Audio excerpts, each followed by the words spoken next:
গণতান্ত্রিক, মানবিক ও অন্তর্ভুক্তিমূলক অর্থনীতি গড়ার প্রত্যয়ে জীবনের প্রথম বাজেট দিলেন অর্থমন্ত্রী আমির খসরু মাহমুদ চৌধুরী। বেলা ৩টার কিছু পরে তিনি জাতীয় সংসদে এই বাজেট পেশ করেন। নতুন বাজেটে আগামী অর্থবছরের জন্য তিনি ব্যয়ের লক্ষ্যমাত্রা ধরেছেন ৯,৩৮,০০০ কোটি টাকা, যেখানে রাজস্ব আদায়ের লক্ষ্যমাত্রা ৬,৯৫,০০০ কোটি। এই অর্থের মধ্য থেকে কেবল এনবিআরকে আদায়ের দায়িত্ব দেওয়া হয়েছে ৬,০৪,০০০ কোটি টাকা। বাকি ২,৪৩,০০০ কোটি টাকা থাকবে বাজেট ঘাটতি হিসেবে। এই বাজেটের মাধ্যমে মানব সম্পদ উন্নয়নে নতুন দৃষ্টান্ত স্থাপন করতে চান অর্থমন্ত্রী। একই সাথে সামাজিক উন্নয়নেও আনতে চান গুণগত পরিবর্তন। ব্যবসাবান্ধব পরিবেশ নিশ্চিত করার পাশাপাশি নতুন বাজেট দিয়ে তিনি পূরণ করতে চান বেশ কিছু রাজনৈতিক প্রতিশ্রুতিও। অর্থ বছরে মোট ৬,৯৫,০০০ কোটি টাকা রাজস্ব আয় প্রাক্কলন করা হয়েছে, যা জিডিপির 10.2%। এর মধ্যে জাতীয় রাজস্ব বোর্ডের মাধ্যমে ৬,০৪,০০০ কোটি টাকা এবং অন্যান্য উৎস হতে ৯১,০০০ কোটি টাকা সংগ্রহ করার প্রস্তাব করছি। প্রস্তাবিত ব্যয় আগামী ২০২৬-২৭ অর্থ বছরে মোট ৯,৩৮,০০০ কোটি টাকা ব্যয় প্রাক্কলন করা হয়েছে, যা জিডিপির 13.৭% এবং বিগত অর্থ বছরের বাজেটের তুলনায় ১,৪৮,০০০ কোটি টাকা বেশি। বার্ষিক উন্নয়ন কর্মসূচিতে মোট ৩ লক্ষ কোটি টাকা সহ মোট উন্নয়ন ব্যয় ৩,১৬,০৭৫ কোটি টাকা এবং পরিচালন সহ অন্যান্য খাতে ৬,২১,৯২৫ টাকা বরাদ্দের প্রস্তাব করছি। কঠিন অর্থনৈতিক বাস্তবতায় জন আকাঙ্ক্ষা পূরণে প্রত্যাশিত এক বাজেট দিলেন অর্থমন্ত্রী আমির খসরু মাহমুদ চৌধুরী। কিন্তু দিন শেষে তা কতটা স্বস্তি, স্বাচ্ছন্দ্য আর সম্ভাবনা তৈরি করতে পারবে সেটিই বড় প্রশ্ন।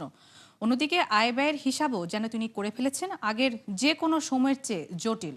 দর্শক, অর্থমন্ত্রীর এই অবস্থাকে কিছুটা ভিন্নভাবে উপস্থাপনের চেষ্টা করেছেন সহকর্মী ইকবাল হাসান। বিশ্বকাপাতে হাজির বিশ্বকাপ ফুটবল, আর বাংলাদেশ কাঁপছে বাজেটের জ্বরে। ঠিক এমন এক বাস্তবতায় জীবনের প্রথম বল হাতে মাঠে প্রবেশ অর্থমন্ত্রীর। কিন্তু বলটা এতই বড় যে মাঠে প্রবেশ করতেই কষ্ট হচ্ছিল তার বাজেটটাও যেন ঠিক একই রকম। বর্তমান অর্থনৈতিক বাস্তবতায় তিনি ৯,৩৮,০০০ কোটি টাকার এত বড় বাজেট দিলেন যে তাকে ঠিক মানানসই বলা যাবে না অর্থনৈতিক কাঠামো অনুযায়ী। জীবনের প্রথম ম্যাচেই তিনি পেয়েছিলেন পেনাল্টিতে গোল করার সুযোগ, কিন্তু আগে বলেছি তার বল এতটাই বড় ছিল যে শট তিনি ঠিক নিলেন, কিন্তু গোলপোস্টে না জড়িয়ে বলটাই গেল খেটে। আর তখনই বের হয়ে এলো বড় বাজেটের কাল্পনিক সব হিসাব নিকাশ। যেমন তিনি রেকর্ড ব্যয় করবেন প্রায় ৭ লাখ কোটি টাকা অনুন্নয়ন বাজেটে, ৬ লাখ কোটি টাকার উপরে রাজস্ব আদায়ের লক্ষ্যমাত্রা দিয়েছেন এনবিআরকে। একই সাথে ৩ লাখ কোটি টাকা খরচ করবেন উন্নয়ন বাজেট বাবদ, যা কিনা বাংলাদেশের প্রেক্ষিতে সবগুলোই ভিন্ন ভিন্ন রেকর্ড। তাহলে প্রশ্ন উঠতে পারে, এই বাজেট অর্থমন্ত্রী আসলে কাদেরকে প্রাধান্য দিয়ে বানিয়েছেন? সেই বিভাজনটা দেখতে গেলে বলটা ফেটে যাওয়ার আগে, অর্থাৎ প্রথম দিকে আমাদেরকে আরও একটু নজর দিতে হবে। বল হাতে যখন অর্থমন্ত্রী মাঠে প্রবেশ করছিলেন, এই হিসাবটা ছিল ঠিক উল্টা দিক। ফলে ফেটে যাওয়ার আগে বলটা যদি অর্থমন্ত্রী আরও একবার দেখানোর সুযোগ পেতেন, তাহলে হিসাবটা ছিল এই রকম। অর্থাৎ সুদের ব্যয়, জনপ্রশাসন, ভর্তুকি প্রণোদনার মতো খাতে অর্থমন্ত্রী প্রায় অর্ধেক টাকা বা তারও বেশি দিয়ে দিয়েছেন এই বাজেট থেকে। একই সাথে তিনি সরকারি কর্মকর্তা কর্মচারীদের জন্য নতুন পে স্কেল বাস্তবায়নের ঘোষণা দিয়েছেন, যে জন্য তার ব্যয় বাড়বে বেশ খানিকটা। অর্থমন্ত্রীর বাজেটের অর্ধেক টাকায় যদি প্রধান ৩ খাতে চলে যায়, তাহলে কি সাধারণ মানুষ কিছুই পাবে না এই বাজেট থেকে? নিশ্চয়ই অর্থমন্ত্রী সেই চেষ্টাটা কিন্তু করেছেন। যেমন নির্বাচনী অঙ্গীকার অনুযায়ী তিনি ফ্যামিলি কার্ড, কৃষক কার্ডের মতো বেশ কিছু জনবান্ধব কর্মসূচির পেছনে বড় বরাদ্দ রেখেছেন। অন্যান্য ভাতার দিকেও তিনি নজর দিয়েছেন। একই সাথে সামাজিক নিরাপত্তা কর্মসূচির মোট ব্যয়ও কিন্তু তিনি বেশ খানিকটা বাড়িয়েছেন। শুরুতেই বলেছিলাম যে বাজেটের হিসাব নিকাশ বেশ খানিকটা কাল্পনিক। এটা শুধু রাজস্ব আয়ের লক্ষ্যমাত্রা দিয়েই বোঝানো সম্ভব, কেননা এনবিআরকে প্রতি বছর যে টার্গেটটা দেওয়া হয় সেটা অর্জিত তো হয়ই না, বরং বেশ খানিকটা পেছনে থাকে। কিন্তু সেই বাস্তবতায় তিনি এবার ৬ লাখ কোটি টাকার উপরে দায়িত্ব দিয়েছেন সেই সংস্থাটিকে। অন্যদিকে এটা বাড়ানোর জন্য যে ধরনের প্রস্তাব তার বেশিরভাগই নাকচ হয়ে গেছে বাজেটের আগেই। তাই তিনি সারা বাংলাদেশে করজাল ছড়িয়ে নতুন নতুন করদাতাদেরকে আহরণের মাধ্যমে বা তার জালে আনার মাধ্যমে অর্জন করতে চান এই লক্ষ্যমাত্রা। এই বাজেটে আরও কিছু অলৌকিক লক্ষ্যমাত্রা অর্জনের কথা বলেছেন অর্থমন্ত্রী। যেমন মূল্যস্ফীতির কথায় ধরা যাক, টানা 4 বছর ধরে প্রায় 10% ঘরে থাকা এই হারকে তিনি নতুন বাজেট দিয়ে নামাবেন 7.5-এর ঘরে।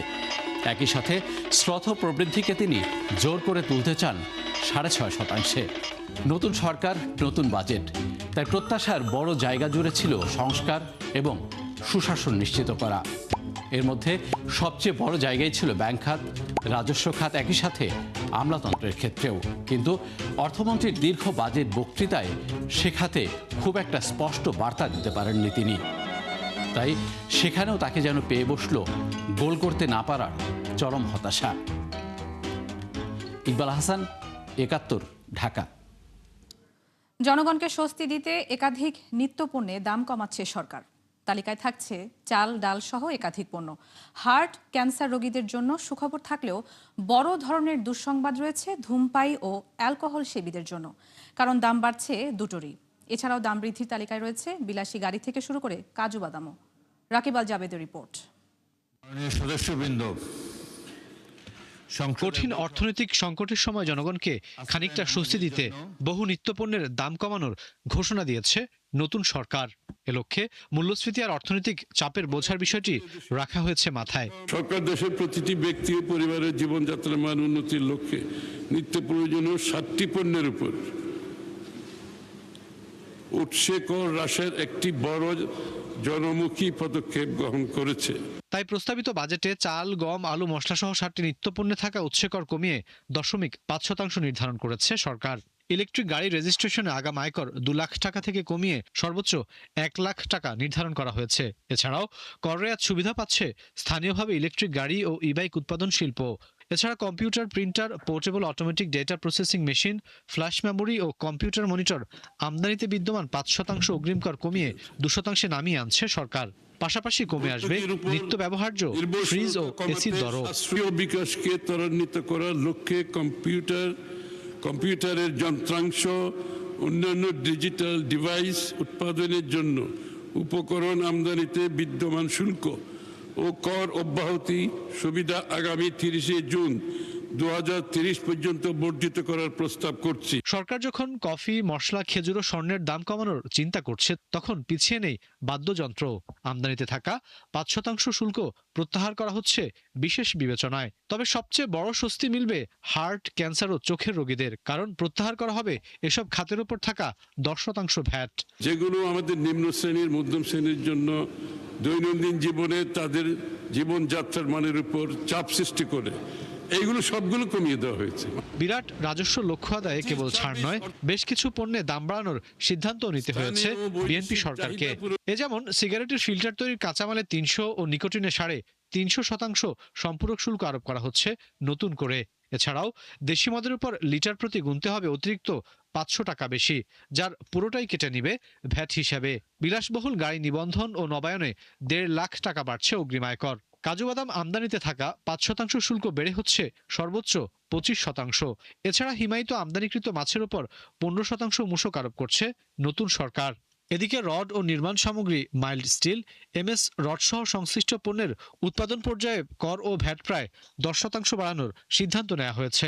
রাজস্ব জিডিপি অনুপাত নিম্ন পর্যায়ে রয়ে গেছে। এবারের বাজেটে 150 সিসির উপরে থাকা মোটরসাইকেলের জন্য বাধ্যতামূলক করা হচ্ছে টিআইএনও। রাকিব আল জাবেদ, ৭১, ঢাকা। কাল্পনিক রাজস্ব আদায়ের লক্ষ্য দিয়ে এনবিআরকে যেন বাড়তি চাপেই ফেলে দিলেন অর্থমন্ত্রী। অথচ এই পরিমাণ অর্থ সংগ্রহে নেই সুনির্দিষ্ট রূপরেখা। অন্যদিকে মোট আয়ের সিংহভাগই তিনি আনতে চান মূল্য সংযোজন কর থেকে, যাতে বাড়তি চাপে পড়বেন সব শ্রেণীর মানুষ। যদিও আশাবাদী অর্থমন্ত্রী কিছুটা জোর দিয়েছেন সংস্থাটির সংস্কারে। আরও জানাচ্ছেন মইনুল হাসান। বরাবরের মতো বড় বাজেটে বড় রাজস্ব আদায়ের লক্ষ্যমাত্রা সরকারের, যার 86% আদায় করতে হবে এনবিআরকে। তবে কোনো অর্থ বছরই সেই লক্ষ্যমাত্রা অর্জন না হয় নির্ভর করতে হয় দেশি কিংবা বিদেশি ঋণে। ফলে এবারের বাজেটেও শঙ্কা অর্থের জোগান নিয়ে। স্থবির অর্থনীতিকে গতিশীল করে রাজস্ব আয় বাড়াতে চান অর্থমন্ত্রী। সেজন্য বড় ব্যবসায়ীদের দিয়েছেন ব্যাপক কর ছাড়। শুল্ক কর কাঠামোতে পরিবর্তন এনে প্রত্যয় ব্যবসায়িক পরিবেশ সহজ করা আর বিনিয়োগ বাড়ানো। নবায়নযোগ্য জ্বালানি, বৈদ্যুতিক গাড়ি, প্রযুক্তি, কৃষিপণ্য সহ নানা খাতে দিয়েছেন কর অব্যাহতির প্রস্তাব। লক্ষ্য অর্থনৈতিক প্রবৃদ্ধি বাড়িয়ে আয় বাড়ানো। ঔষধ শিল্পের অধিকতর প্রসারকল্পে এপিআই তৈরির নতুন 51টি কাঁচামালের আমদানি শুল্ক 0% করার প্রস্তাব করছি। কর হার না বাড়িয়ে আদায় বাড়াতে ভিন্ন দর্শনে সরকার। জোর থাকছে কর ভিত্তি সম্প্রসারণে। ব্যাংক, রেজিস্ট্রি অফিস, এনআইডি সহ নানা দপ্তরের তথ্যে প্রবেশাধিকার পাচ্ছে এনবিআর, যেখানে ভ্যাট করের জালে আটকা পড়বেন খুচরা ব্যবসায়ীরাও। ইঞ্জিন বিশিষ্ট আমদানিকৃত গাড়ির উপর বিদ্যমান সামগ্রিক করবার 132.36% থেকে বাড়িয়ে 155.58% নির্ধারণের প্রস্তাব করছে। সাধারণকে স্বস্তি দিতে ভোগ্যপণ্যের ভ্যাট কর না বাড়িয়ে বরং ছাড় দিয়েছেন অর্থমন্ত্রী। তবে আদায় বাড়াতে চান ধূমপায়ীদের কাছ থেকে। কেননা 4 স্তরেই 3.25 থেকে 13.5% পর্যন্ত বাড়ানো হয়েছে সিগারেটের দাম। সিসি ভেদে 3 লাখ টাকা পর্যন্ত বাড়ছে ব্যক্তিগত গাড়ির অগ্রিম আয়কর। কর বসছে বন্দুক, পিস্তল ও হেলিকপ্টারেও, যেখান থেকে বাড়তি আয় করতে চান অর্থমন্ত্রী। আমদানিকৃত শিশু খাদ্য প্রস্তুতিমূলক সামগ্রীর preparation for infant and young children শিল্পের কাঁচামাল আমদানির ক্ষেত্রে আমদানি শুল্ক 15% হ্রাস করে 10% করার প্রস্তাব করছি। তবে এনবিআর সংস্কার, শতভাগ ডিজিটাইজেশন, সক্ষমতা বৃদ্ধি, দুর্নীতি আর কর ফাঁকি কমিয়ে কতটা আদায় বাড়ানো যাবে সেটি এখন দেখার বিষয়। মুনুল হাসান, 71, ঢাকা। 24-এর গণঅভ্যুত্থান পরবর্তী বাংলাদেশে বিএনপি সরকারের প্রথম বাজেট 2026-27, যা সংসদে উপস্থাপনের সময় বৈষম্যহীন, মানবিক ও কল্যাণভিত্তিক রাষ্ট্র গড়ে তোলার প্রতিশ্রুতি দিয়েছেন অর্থমন্ত্রী আমির খসরু মাহমুদ চৌধুরী।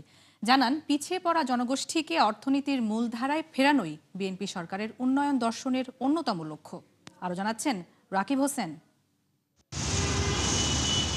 দেশের বড় জনগোষ্ঠীর বসবাস এখনো দারিদ্র্য সীমার নিচে। প্রতিনিয়ত যা বাড়ছে, যাদের রোজকার রুটিন, খাদ্য, বস্ত্রের মতো মৌলিক অধিকারের জন্য লড়াই করা। দেশের বিদ্যমান আয় বৈষম্য আর চড়া মূল্যস্ফীতি যা আরো কঠিন করে তুলছে।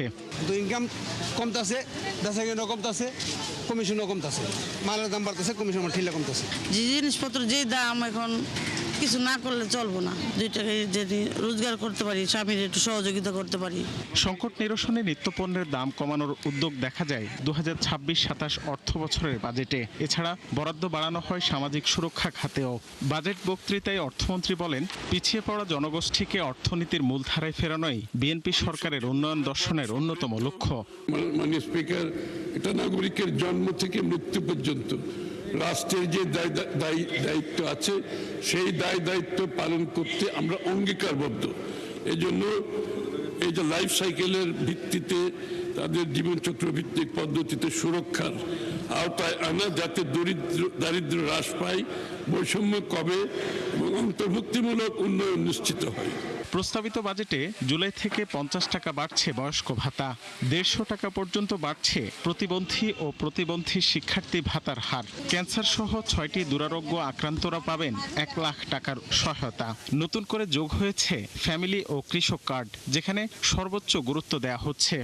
বাজেট যত বড়ই করেন না কেন, এটা যদি সঠিকভাবে ডিস্ট্রিবিউশন না হয় এবং যাদের উপকারের জন্য বাজেট, তাদের কাছে এটা এই মেসেজটা এবং এই বাজেটটা না পৌঁছায়, তাহলে সঠিকভাবে বাস্তবায়ন হবে। পলিটিক্যালি আপনার রাষ্ট্রের প্রত্যেকটা মানুষকে কতটা আসলে ইকুয়াল জায়গা থেকে দেখতে পারতেছেন। আমরা বিশ্বাস করি যদি সরকার এই ধরনের বিষয়গুলোকে প্রিভিলেজ করে, এই বিষয়গুলোকে গুরুত্ব দেয়, তাহলে একজন চাকরি প্রার্থী হিসেবে যেই ক্ষেত্রে আমার পছন্দ, সে প্রত্যেকটা ক্ষেত্রে আমার ভালো করার জায়গাটা থেকে যাবে। এবার সামাজিক সুরক্ষা খাতে বরাদ্দ প্রায় 1,45,000 কোটি টাকা, যা 90টি কর্মসূচি বাস্তবায়নে খরচ করবে 25টি মন্ত্রণালয়। রাকিব হোসেন, 71, ঢাকা। দর্শক, বাজেট নিয়ে তাৎক্ষণিক প্রতিক্রিয়া জানাচ্ছে সিপিডি। এই মুহূর্তে সেখানে একটি সংবাদ সম্মেলন চলছে, আমরা সরাসরি যুক্ত হচ্ছি সেখানে। যে ব্যয় এবং ব্যয়ের দক্ষতা, এটা নিয়েও আমরা বহুবার সবাই আলোচনা করছি এবং একদিকে হচ্ছে ব্যয়ের বরাদ্দ কম, অন্যদিকে যে ব্যয়ের উৎকর্ষতা সেটা কম। আমরা দেখছি যে স্বাস্থ্য খাতে এই বছরে, শিক্ষা খাতে বৃদ্ধি হয়েছে যে 2025-26 অর্থ বছরে ছিল জিডিপির 1.4% শিক্ষা খাতে বরাদ্দ। এই 2026 সালে এটা বেড়ে 1.79% হয়েছে। এখানে স্বাস্থ্য খাতেও দেখছি আমরা বরাদ্দটাও প্রায় দ্বিগুণ হয়েছে জিডিপির আকারে। সুতরাং এটা একটা খুবই ভালো পদক্ষেপ এবং দুইটা খাতেই কিন্তু আমাদের বরাদ্দ বাড়ানো উচিত। বহুদিন থেকে একই রকম স্ট্যাগনেন্ট অবস্থায় রয়েছে, কিন্তু চাহিদাটা অনেক বেশি।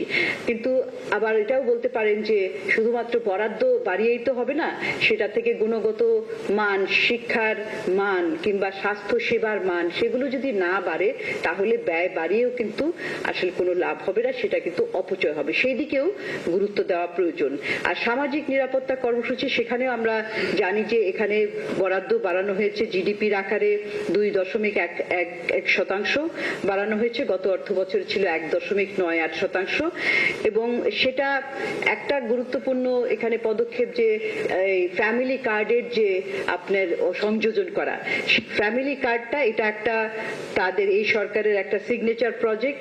সেই প্রজেক্টটা এখানেও কিভাবে পরিপালন হবে, কিভাবে বাস্তবায়ন হবে সেটাই বিষয়। এবং আমাদের যে ইতিমধ্যেই আরো প্রায় 95টা সামাজিক সুরক্ষার কর্মসূচি রয়েছে, সেগুলোকে এটার মধ্যে কিভাবে স্ট্রিমলাইন করবে, একীভূত করে একটা কর্মসূচির মধ্যে আনা, সেইটার কাজটাও সুচারুরূপে করতে হবে। তা না হলে ওই যে আমরা সবসময় বলি যে সুবিধাভোগী নির্বাচনের ক্ষেত্রে যাদের প্রয়োজন তারা আসতে পারছে না, যাদের প্রয়োজন নাই তারা আসছে, সেটা দরকার। এবং সেটার প্রেক্ষিতে তথ্য অর্থাৎ সুবিধাভোগীদের ডেটাবেসটা সেটাকে শক্তিশালী করা এবং তার পাশাপাশি বিতরণ ব্যবস্থা, সেখানে ডিজিটাইজেশন প্রযুক্তির ব্যবহার, সেগুলো তারা বলেছেন। সেগুলো আমরা আশা করি এখানেও কিন্তু ব্যয়ের ক্ষেত্রে একটা দক্ষতা এবং স্বচ্ছতার বিষয় রয়েছে, অ্যাকাউন্টেবিলিটির বিষয় রয়েছে।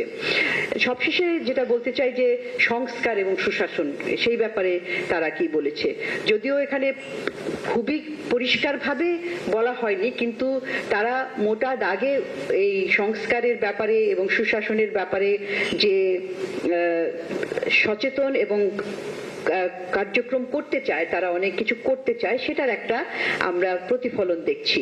কারণ বাজেটে আমরা দেখছি যে তারা বলেছেন যে অর্থনীতি পুনরুদ্ধারের জন্য একটা সুশাসন ভিত্তিক সংস্কার দরকার এবং এটার মধ্যে সংস্কারগুলোর মধ্যে রয়েছে যে একটা তো হচ্ছে জাতীয় রাজস্ব বোর্ডের কর নীতি এবং কর প্রশাসনের পৃথকীকরণ যেটা করা হয়েছে, এটাকে আসলে সঠিকভাবে বাস্তবায়ন করা এবং রাজস্ব ব্যবস্থার যে অটোমেশন, ব্যাংকিং খাতের পুনর্গঠন, আর্থিক খাতের সুশাসন জোরদার করা, তারপরে বিভিন্ন রেগুলেটরি বডির নিয়ন্ত্রণ সংস্থার এবং নিয়ন্ত্রণ কাঠামো যেগুলো, সেগুলাকে আসলে সহজীকরণ করা, বিভিন্ন রেগুলেটরি রিকোয়ারমেন্ট যে থাকে জটিল, সেটা বিনিয়োগের ক্ষেত্রে হোক কিংবা অন্যান্য কার্যক্রমের জন্য, সেগুলিকে সহজীকরণ করা, এগুলো ইতিবাচক পদক্ষেপ।